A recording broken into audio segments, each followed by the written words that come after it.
Yo tenía anotados unas brevísimas palabras, partiendo de la base también que muchos de los que nos acompañan se han especializado o tienen un conocimiento muy importante sobre el pensamiento de Rodó, su época, su influencia, su vigencia. Simplemente, y lo voy a hacer más breve aún, quería resaltar, en primer lugar, partiendo de las actividades multifacéticas que Rodó desenvolvió durante su corta vida, partiendo de las dimensiones de su pensar en los diferentes aspectos que ese pensamiento abarcó,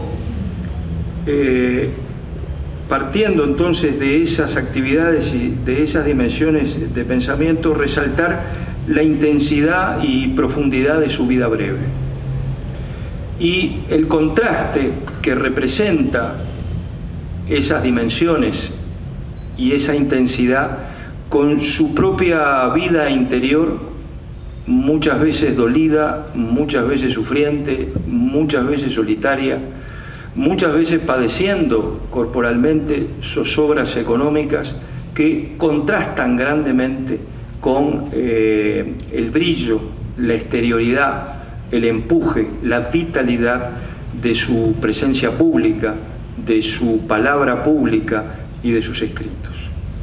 En segundo lugar, más brevemente aún, quería resaltar, y para la vigencia en nuestros días, y muy particularmente para nuestra propia facultad, el Rodó humanista. En sus posiciones públicas y escritos, la defensa permanente de la vida espiritual, la reivindicación del trabajo intelectual, la reivindicación del obrero que trabaja, de la cultura y el arte, en contra del utilitarismo. En tercer lugar, resaltar, más conocido aún, su relación con la política por parte de un intelectual de fuste, reconocido por sus contemporáneos a pesar de su juventud. Y si bien es cierto que cada época histórica crea y recrea esta relación entre intelectuales y política, en el ejemplo de Rodó y la generación del 900, tenemos un espejo donde mirarnos en ese vínculo estrecho, activo, participativo y transformador que Rodó forjó en torno a la actividad política, donde, a pesar de su adscripción partidaria, Rodó actuó como un libre pensador, polemizando con sus propios correligionarios o círculos intelectuales, manteniendo en alto sus convicciones personales, como en las polémicas por los crucifijos en los hospitales, o en las posiciones de principios, como el tema de la paz o la defensa de la paz en el contexto de guerras civiles o en el contexto de guerras que estallaron en América Latina o invasiones con un papel protagónico de los Estados Unidos o en el inicio de la Primera Guerra Mundial. Y en cuarto y último lugar, resaltar también muy conocido su americanismo, su milicia americanista y su mensaje a la juventud de América, su profesión de fe para generar un movimiento de ideas transformador que reafirmara a nuestro continente como una patria única, una fuerza común, un alma indivisible, al decir de él, tan o más necesarios hoy como ayer lo fueron. Si bien Rodó afirmaba que cada generación entra a la vida con un programa propio, creemos que Rodó sigue siendo un maestro donde mirarse. El arielismo, un ideal legado que mira aún el porvenir de una América Latina única, una fuerza común, un alma indivisible. Les agradezco entonces la atención y soy un lector agradecido. Soy un lector agradecido, Rodó. Y quiero explicar por qué creo que en general tenemos que agradecerle a Rodó su obra y por qué creo que además que es útil para nosotros, los cientistas sociales, los cientistas políticos. El argumento es muy sencillo. Diría que por dos razones. Hay muchas, ¿no? Hay muchas. Pero yo me quedaría, en este momento me quedaría solo con dos. La primera es porque, claro, nos ofrece una lección extraordinaria de libertad de pensamiento. De libertad de pensamiento. Yo no puedo dejar de emocionarme leyendo a Rodó cuando lo miro desde este ángulo, ¿no? Yo diría que hay una dimensión sincrónica, es eso que algunos llaman el eclecticismo rodoniano, esta idea de, bueno, no te tenés que encerrar en una escuela, en un dogma, en una doctrina, y que hay una dimensión quizás mucho más desarrollada, para mi gusto, en Rodó, yo le llamaría una dimensión diacrónica de esta mirada pluralista sobre, libre pluralista, sobre lo que podemos llamar la verdad. Esta idea del cambio, de la legitimidad y de la ineluctabilidad del cambio. Entonces, primera cosa, agradecerle a Rodó por estas lecciones que son muy perdudables y extraordinariamente útiles para cualquiera, y en particular para cualquier universitario, de libertad de pensamiento. Y lo otro es porque, bueno, aunque es muy difícil de probar, de documentar, estoy convencido que Rodó dio una mano grande en la construcción de la democracia uruguaya, como escritor y como político. Entonces, eso es lo que voy a hacer rápidamente. Les cuento en 3 palabras cómo terminó este estudiante de ciencia política, ¿no?, en 1990, leyendo a Rodó. Y bueno, por mi preocupación por la influencia de los intelectuales en la política, una preocupación con cierta vocación autocrítica, estamos hablando de, bueno, ¿qué culpa tuvimos los universitarios, los intelectuales, en las desgracias del Uruguay? Y en particular en el golpe de Estado. Leyendo a los, también, por otro lado, gracias a Romeo Pérez, a Gerardo Caetano, a José Pedro Rila, mis profes en la licenciatura, leyendo a Carlos Raldasúa, ¿no? Empezás a leer a Carlos Raldasúa y terminás leyendo los del 45 y terminás preguntándote por bueno, lo que yo en algún momento llamé los abuelos, ¿no? Los abuelos del 45, ¿no? Los del 900. Entonces, de una generación a la otra, tratando de reconstruir con Caetano, con Rila, la trama de las generaciones. Esos son mis ensayos del 90, 91, 92, 93, súper juveniles y arriesgados. Así terminé leyendo a Rodó. Claro, te pones a leer sobre la generación del 45 y sobre la trama de las generaciones, y en algún momento alguien te dice tenés que leer a Ardao, ¿no? Entonces el descubrimiento de Ardao, y gracias a Ardao, el desembarco en los del 900, con profunda sorpresa, con profunda admiración por los dos, por José Enrique Rodó y por Carlos Ferreira, otro pensador inmenso que uno quisiera ver más leído, ¿no? Sobre todo por la gente más joven. Entonces, no me fascinó el Rodó escritor. No soy de los que piensa que es un mal escritor, es un escritor distinto, de su época. No es Borges, no escribe como Borges, ¿no? Pero bueno, ¿quién dijo que hay una sola buena manera de escribir? No me fascinó, ni me sigue fascinando, lo admito, ¿no? La defensa de la tradición latina y de la raza latina y esa cosa de la supuesta, voy a exagerar, voy a decirlo mal, ¿no?, de la superioridad del espíritu de la raza latina. No me siento así.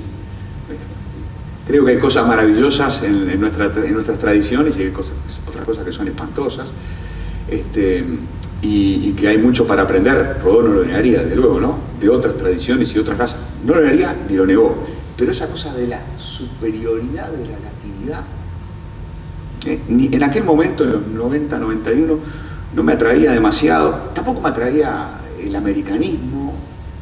Ninguna de esas cosas me seducía, ¿no? El maestro de la juventud, bueno, a los 20 y pico me podría haber seducido, ¿no? Me simpatiza ese rasgo.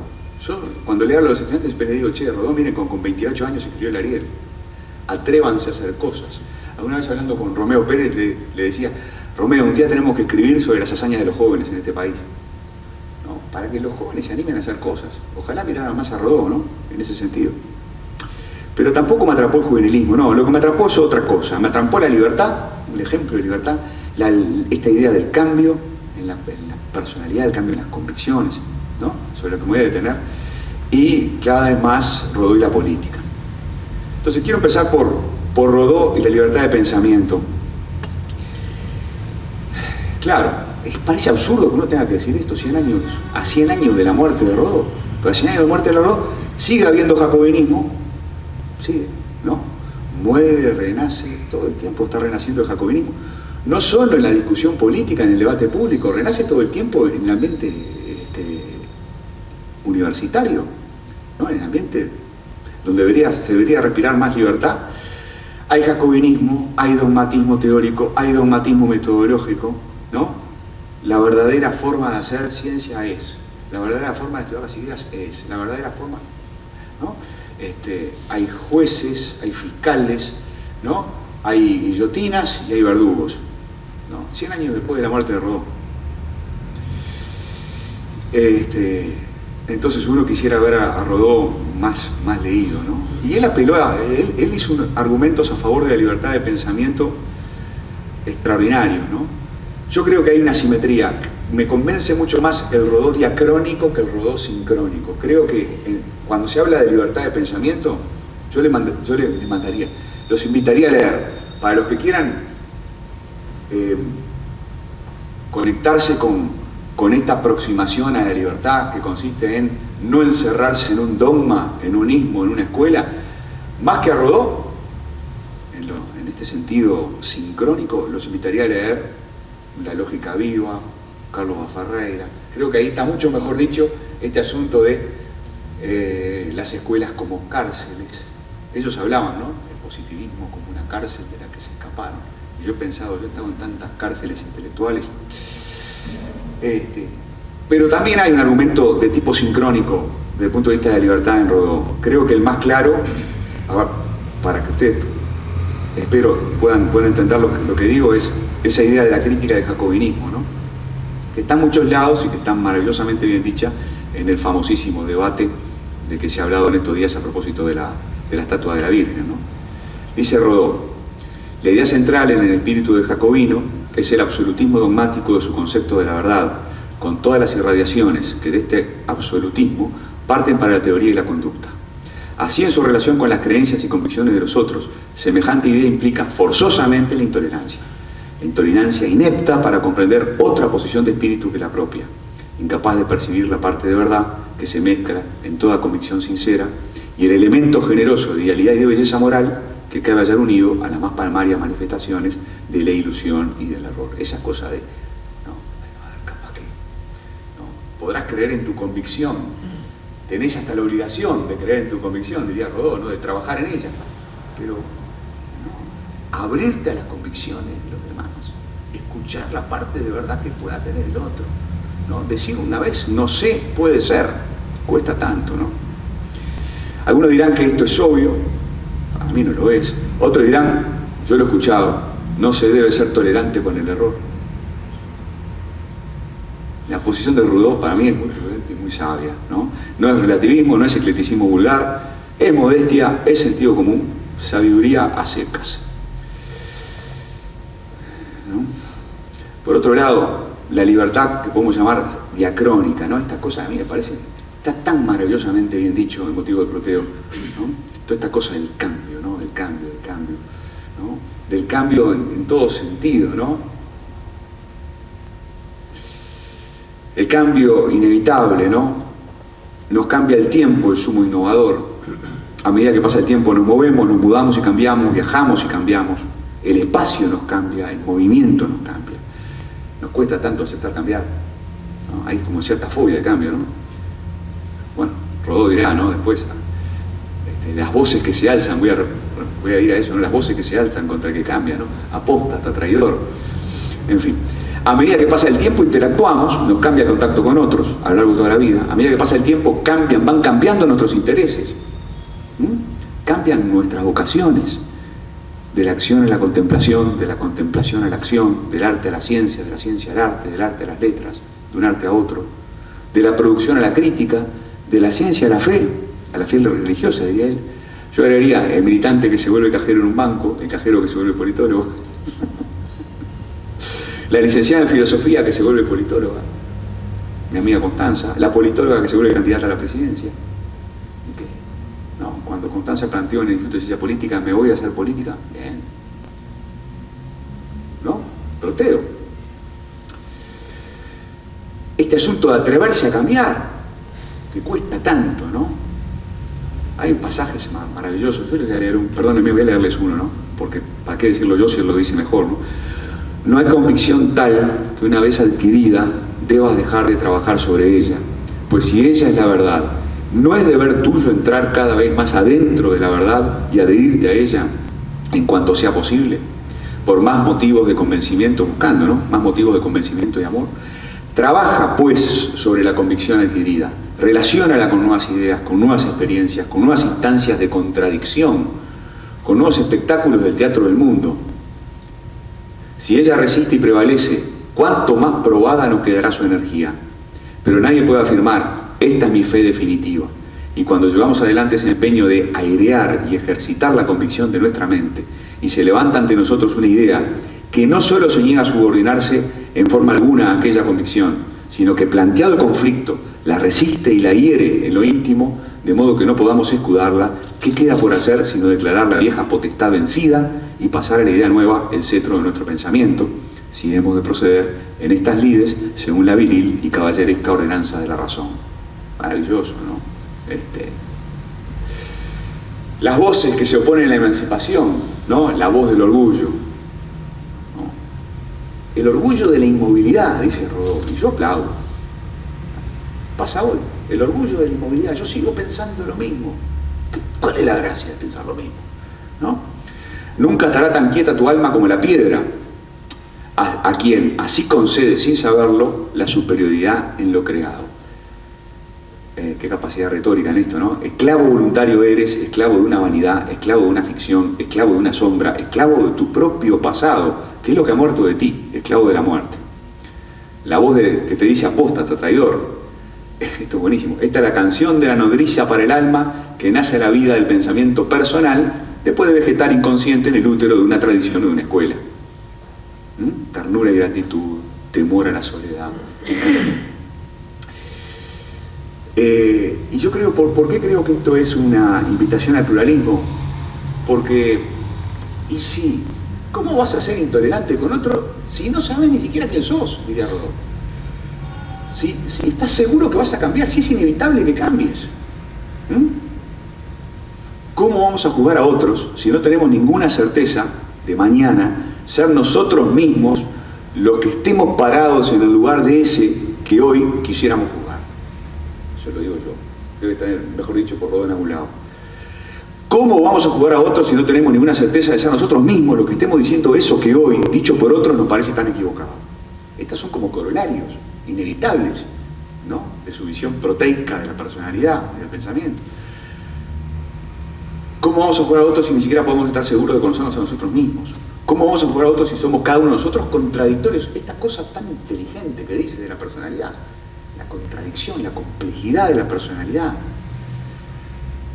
¿Cómo vamos a juzgar a otros intolerantemente si en algún momento, en el menos esperado, tenemos reacciones que no parecen nuestras? Ayer leía Wilfredo Penco, una posición espléndida, ¿no? Leía un pasaje de Rodó que parecía dicho por otro. Y anoche, preparando esto, me encontré con esta frase. Rodó explica, hay una frase muy poco rodoniana, para los que no estaban ayer, dicha por Rodó, celebrando la muerte de Aparicio Saravia. No está publicada, muy poco rodoniano.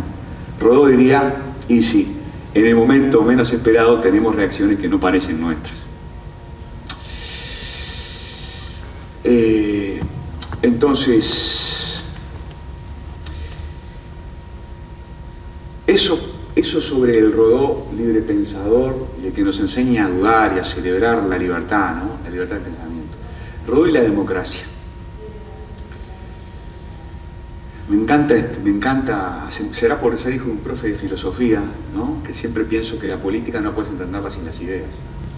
Es un punto de vista poco popular en mi tribu, pero en el que yo no sé por qué, bueno, no sé, yo creo en eso, yo creo que no se puede entender la política sin las ideas, sin los discursos, ¿no? Y a veces pienso, bueno, ¿es posible explicar la independencia hace 200 años sin la Ilustración y su peculiar enlace con la tradición hispánica?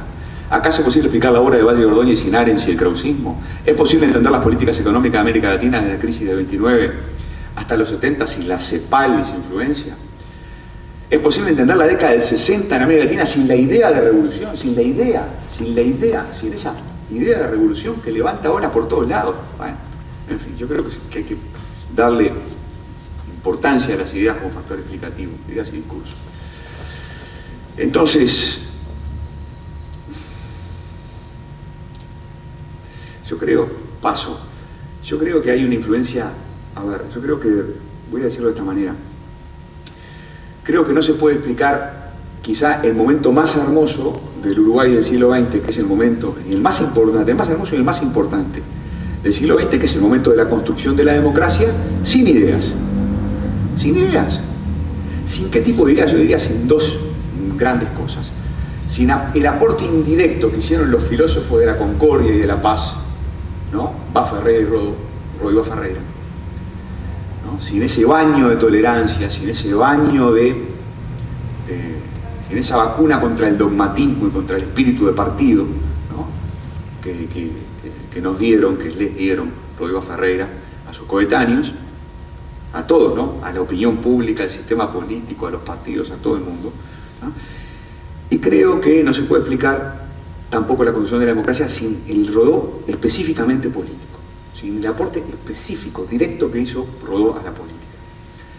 Muy rápido voy a esto porque se me está yendo el tiempo. Influencia indirecta, nada, me apoyo en Ardao.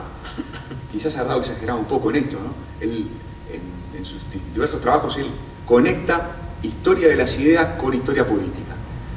Él dice, ¿no? Guerra política, dice, guerras filosóficas coexisten con guerras políticas. La paz filosófica, ¿no?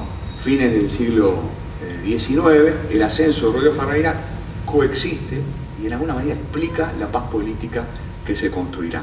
Y yo creo que algo de eso hay.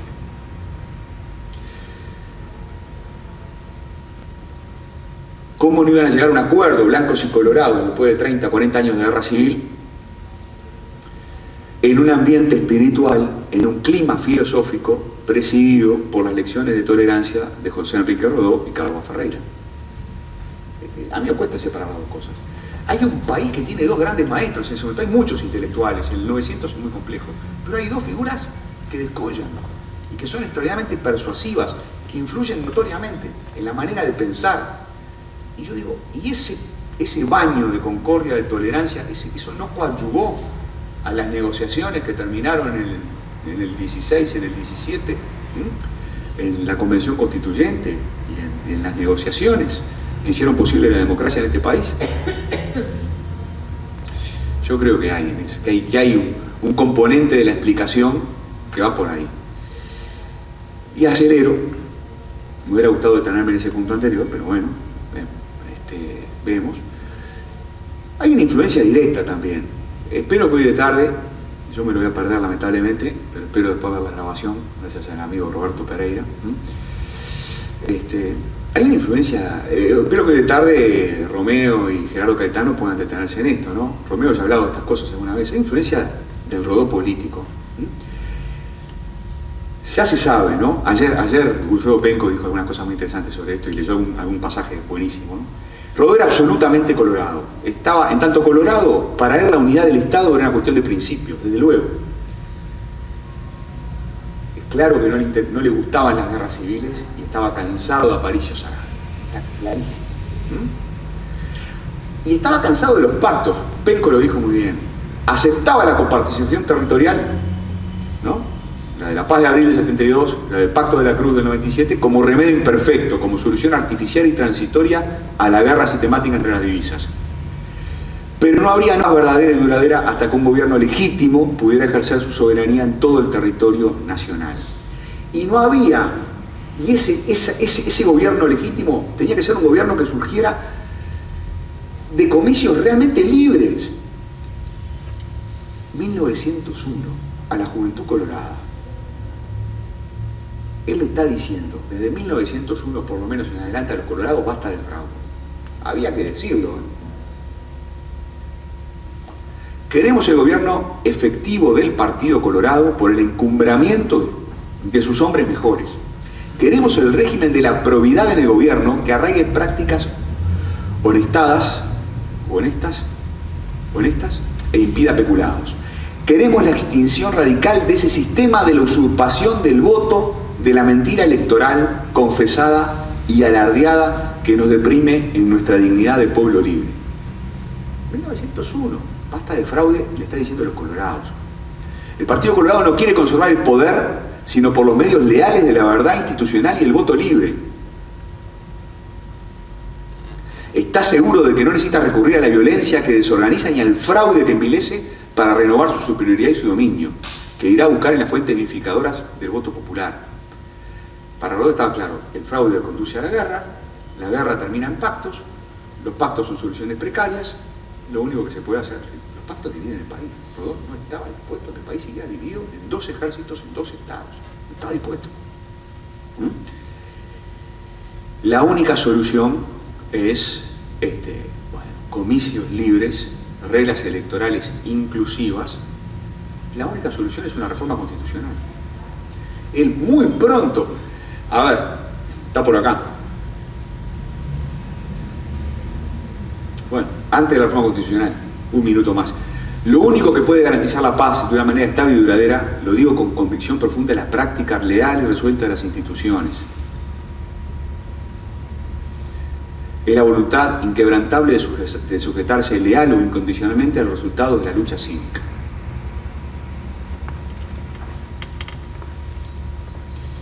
La solución permanente es la reforma constitucional. Ustedes saben que el 24 de septiembre de 1904 fue la paz de Aceguá. La paz de Aceguá. Uno de los puntos de la paz de Aceguá es una reforma constitucional. Los colorados se comprometen, los colorados vencedores se comprometen a una reforma constitucional. Un día antes, el 23 de septiembre, decía Rodó en el Parlamento. Hay un hecho que surge claro y evidente de la dolorosísima experiencia de los últimos años y era absoluta ineficacia de los pactos. Nadie lo duda ya. Nadie hay que abogue por la resurrección de esos pactos. Fracasado pues este medio de paz, hay interés nacional en buscar garantías sólidas para la evolución pacífica de nuestra vida política. Por lo tanto, promueve, argumenta a favor de la reforma constitucional, hace el elogio de la Constitución del 30, hace la crítica de la Constitución del 30, dice que un grave error la Constitución del 30 fuera excluido a los caudillos del Parlamento, ¿no? Pero dice reformemos la Constitución. Y se me fue prácticamente el tiempo. Decir dos cosas sobre lo que dice, sobre cómo reformar la Constitución, que son aportes importantísimos a la solución que terminará teniendo este país, a la solución institucional que terminará teniendo este país. Ustedes saben que la cosa es así, 1904, en la paz de Aceguá se dice reforma constitucional y se inicia una larga discusión que termina en el 16, en las elecciones del 30 de julio del 16, donde se vota la constituyente.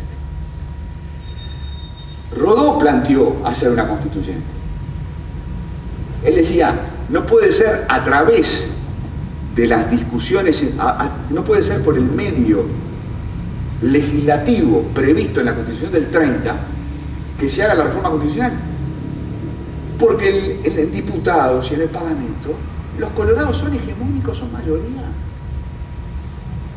No puedes hacer una reforma constitucional hecha por colorados, eso es lo que dice. Entonces hay que hacer otra cosa, hay que hacer una convención constituyente. Y dice otra cosa muy importante, la convención constituyente no se puede elegir por mayoría, hay que elegirla por representación proporcional.